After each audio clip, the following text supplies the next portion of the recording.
ديال عادل امام وحنا كنتفرجوا، ولكن حنا كاول وحدين كيتعرفوا على السينما وعلى عادل امام ما فراسناش راه عادل امام الافلام ديالو كيغفلوا، فهمتي؟ حنا جالسين بان الناس عادل امام لوين بحال حتى هو بحال ولد البلاد وداك الشيء، بحال شي واحد جاي من الرشيديه طالع على الرباط يقلب على خدمه بخير، مشى الاسكندريه دخل خدم مع جزار، هذا واحد الوقيته دخل لاسانسور دخلت معاه يسرى لاسانسور. اللي باقي عاقل عليه انا، اللي باقي عاقل عليه سيكون من ورا ديك اللقطه حنا مالين الدار ما تشوفنا مع بعضياتنا واحد المده طويله.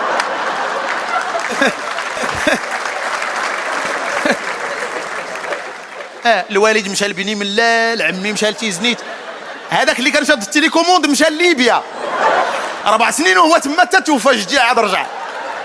قال لهم ما عرفت واش المرحوم سمح لي، رجع كيتنخصص. يا ودي واش انت اللي كاتب الفيلم؟